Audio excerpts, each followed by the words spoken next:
Jadi fenomena makan nggak makan kumpul masih ada, dan itu tugas terberat kita sebetulnya itu.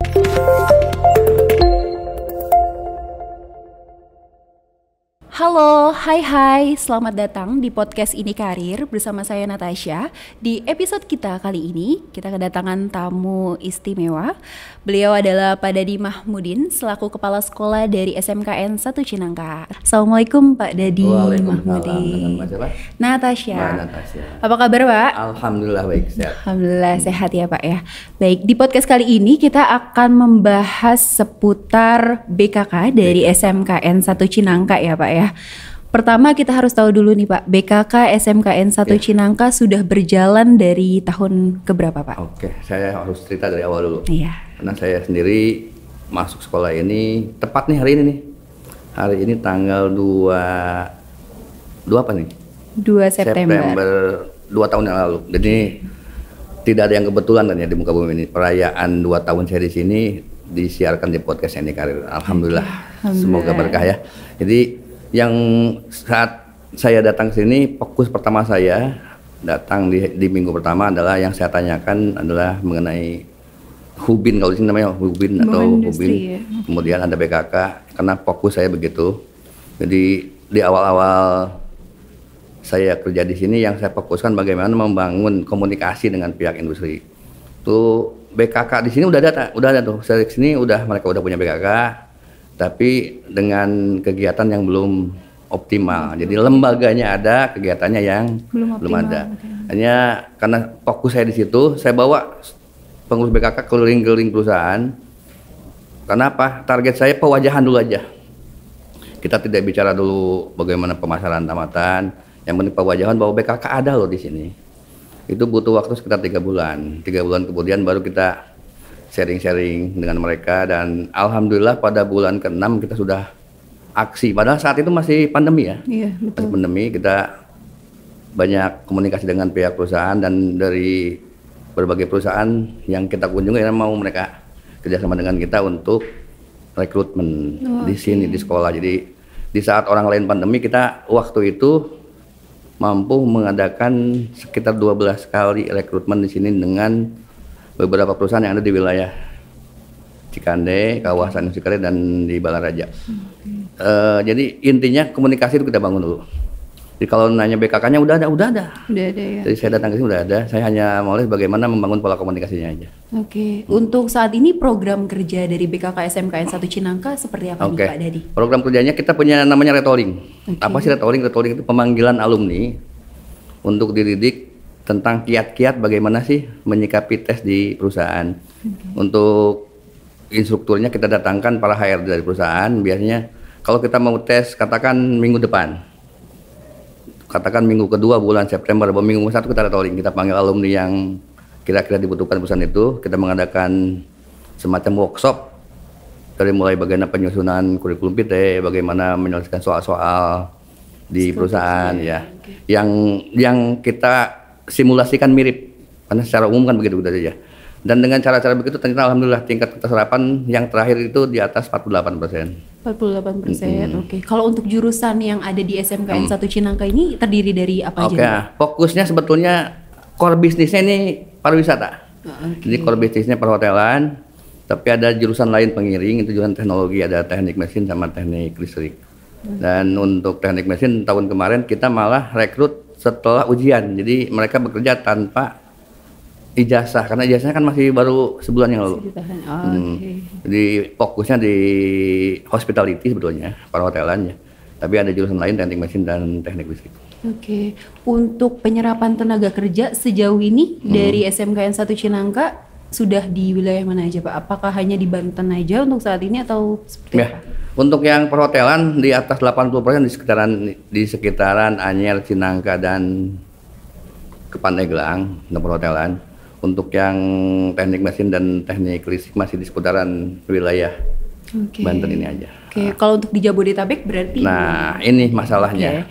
Jadi akan ke sana atau gimana? Jadi minggu yang lalu saya dengan Pak Lana dan tim BKK itu mengumpulkan orang tua untuk membuka mindset bahwa Indonesia itu luas sebetulnya. Jadi ada pola pikir begini, waktu itu jurusan perhotelan kita diminta oleh salah satu perusahaan ternama di Jakarta. Kita sudah mengadakan Zoom, kita MOU, pas saatnya kita panggil mereka bahwa masih ada fenomena ngapain sih jauh-jauh gitu. Alhamdulillah kemarin kita udah komunikasi dengan orang tua bahwa Indonesia luas dan rezeki Allah itu di mana-mana. Jadi makanya ketika Palana kita Jober tapi adanya Jabodetabek. Dia bilang Jabodetabek itu masih Indonesia kan? Nah, dan sebelumnya memang minggu kemarin kita kumpulkan dulu Pak, orang tua apa sih mindsetnya dibuka dulu, karena mungkin mereka lahir di sini, gede di sini, gitu. Jadi fenomena apa sih nggak makan kumpul masih ada, dan itu tugas terberat kita sebetulnya itu untuk merubah paradigma berpikir. Makanya ini berbahagia sekali saya ini ditemukan dengan orang-orang baik di Karir. Jadi beban saya untuk sosialisasi ke orang tua terbantu Pak. Terima kasih. Jadi mudah-mudahan selanjutnya kita akan terus berbagi baik lah. Amin. Untuk sejauh ini kendala yang dialami oleh BKK SMKN 1 Cinangka ada nggak sih Pak? Kendala penyaluran. Jadi kendala kita sampai hari ini terbatasnya perusahaan-perusahaan yang bekerja sama rekrutmen. Kalau hanya beberapa perusahaan, kita masih di bawah 10 perusahaan yang rutin mereka kesini menjadwalkan. Kita udah jadwalkan sampai akhir Desember. Kendala itu bukan saya cari pembenaran. Ketika kita keliling-keliling, kebetulan yang suka keliling mengawali saya, selanjutnya kedua ketiganya baru Palana.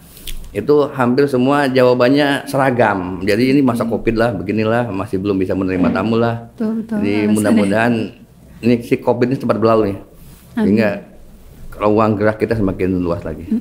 Untuk anak-anak yang ada di SMKN 1 Cinangka, apakah sebelum disalurkan diberikan pembekalan oleh masing-masing BKK dari SMKN 1 Cinangka atau gimana Pak untuk prosedurnya? Tadi saya udah cerita mungkin tentang retooling. Retooling itu bagi alumni yang mau melamar. Untuk kelas 3 itu kelas 12 berarti ya. Itu kita punya program Kaizen. Jadi nanti start kita bulan November Desember 2 bulan. Jadi bagaimana budaya kerja, situasi kerja, dan untuk itu kita menggait beberapa perusahaan untuk jadi narasumber. Termasuk bagaimana tes seperti apa sih tes yang ada di perusahaan. Kita akan running nanti di bulan November Desember. Nah, itu untuk yang kelas 3 itu mahasiswa kita kan. Untuk yang alumni itu punya retooling itu. Per 3 bulan kita panggil, walaupun cuma sehari 2 hari, tapi minimal kan membuka wawasan seperti ini loh tes itu. Kalau boleh dipresentasikan Pak, untuk total dari alumni maupun siswa-siswi itu paling besar di jurusan apa Pak? Di perhotelan, karena core-nya perhotelan. Jadi jumlah siswa terbanyak perhotelan, jumlah keterserapan juga yang paling bagus di perhotelan. Masa tunggu mereka antara 1 sampai 6 bulan. Kalau jurusan yang lain seperti akuntansi agak lama, sampai setahun, tapi yang perhotelan maksimum 6 bulan sudah terserap. Karena mungkin dukungannya juga secara geografis memungkinkan. Dan kita juga ini kadang memang kebahagiaan kita berdiri di atas penelitian online ya. Jadi ketika Covid banyak yang resign Mbak, hotel-hotel ketika kemarin dibuka tahun baru ya. Terjawab. Akhirnya alumni kita habis. Jadi saya suka ngomong ke teman-teman, sebetulnya nggak baik nih kita tertawa di atas penelitian online. Tapi nyatanya begitu. Ketika 2 bulan 2 tahun kan mereka tidak bekerja. Akhirnya banyak yang resign. Ketika menjelang tahun baru mereka butuh karyawan, dan alhamdulillah siswa kita yang baru lulus saat itu belum dapat ijazah tersalurkan semua. Iya. Semoga juga dengan adanya job fair perdana ini ya Pak ya, dari Ini Karir kita bisa saling sinergi bersama antara Ini Karir dengan harapan saya ini bukan pertemuan pertama ya. Jadi ini awalnya akan kita terus bersinergi untuk bagaimana saling sedikit memberikan memberikan bantuan kepada negara kita lah. Betul. Minimal dari sisi ketenaga kerjaan. Walaupun mimpi saya bukan cuma ini ya, mimpi saya bagaimana menciptakan entrepreneur. Wirausaha ya Pak ya. Makanya ketika Pak besok belajarnya apa, dagang aja, karena dagang itu juga belajar gitu.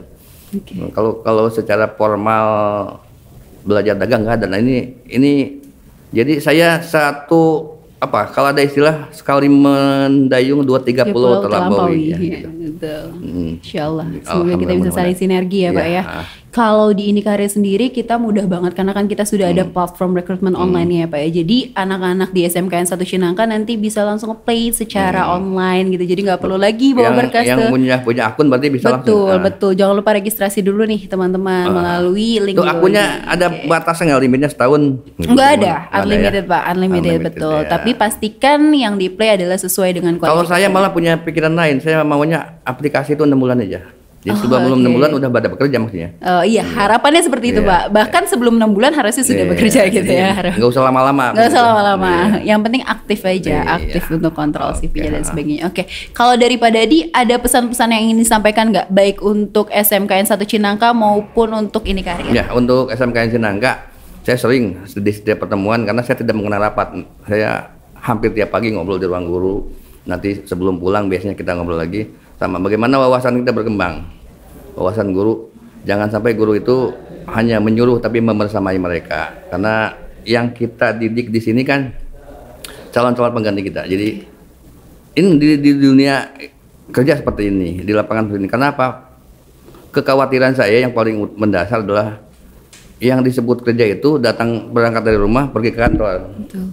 Padahal masih pekerjaan lain, dan itu alhamdulillah tahun ini kita pakai project based learning, jadi pembelajaran tidak klasikal. Jadi mereka mulai sadar, guru-guru juga mulai sadar bahwa lebih baik jadi job seeker, lebih baik jadi job creator ketimbang jadi job seeker. Dan itu selalu saya dengungkan bahwa kita akan lebih bangga kalau kita bisa mampu merekrut teman-teman jadi bermitra di perusahaan kita.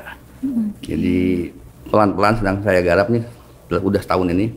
Jadi bukan tidak boleh bekerja ya. Jadi salah satu alternatif boleh bekerja, tapi ada ratusan alternatif lain di luar yang sebenarnya bisa digarap, terutama di industri kreatif ya. Oke, berarti Pak Dadi bukan hanya fokusnya untuk bekerja aja, tapi lebih ke ayo bisa berwirausaha gitu ya. Seperti yang tadi ya Pak ya, ada stand untuk dan itu rutin, stand itu 3 bulan sekali. Karena kita pakai project based learning. Kalau di sekolah lain mungkin ulangan itu masih paper ABCD gitu, milih ABCD. Saya selalu ngomong ke siswa, ke guru bahwa kehidupan permasalahan di dunia, di rumah tangga lah, di masyarakat tidak bisa dijawab dengan ABCD, betul. Tapi dijawab dengan solusi. Betul. Dan salah satu belajar solusi paling mudah adalah dengan berwirausaha. Betul. Kira-kira begitu mungkin. Saya hanya berikhtiar aja, mudah-mudahan ikhtiar ini benar dan mendapat berkah dari Allah. Amin. Baik. Harapan kami juga dari pihak Indikarir, semoga kita bisa saling support ya Pak ya, terutama dalam hal penyaluran tenaga kerja, supaya juga nantinya alumni dari SMKN 1 Cinangka bisa tersalurkan dengan baik, bisa mendapatkan karir yang memang sesuai dengan bidangnya masing-masing. Dari saya cukup, Pak Dadi. Terima kasih banyak. Dari Pak Dadi ada lagi? Dari saya mungkin menambahkan nih buat Indikarir nih. Tadi kan baru buat terakhir ya Pak. Dari Indikarir saya ingin ketemu Bapak dan Ibu semua di surga. Barang-barang saya. Bagaimana jadilah kita manusia yang berguna. Salah satu berguna bersinergi untuk membantu alumni SMK. Jadi saya akan ulangi lagi, ini bukan kali pertama dan terakhir, tapi pertama dan mengawali untuk yang lebih baik ke depannya. Berkelanjutan ya Pak ya. Terima kasih Mbak. Terima kasih Pak Dadi, terima kasih sudah berkenan hadir juga di episode kita kali ini. Semoga kita juga dapat mengadakan episode-episode selanjutnya dengan tema yang lebih menarik pastinya. Terima kasih banyak buat teman-teman Sobat Indikarir. Jangan lupa untuk registrasi sebagai pencari kerja melalui link di bawah ini, www.indikarir.com, dan pastikan kalian sudah melengkapi data diri dengan lengkap, dan selamat untuk meraih karir impian. Saya Natasha, terima kasih. Jangan lupa di like, komen, dan subscribe. See you. Terima kasih.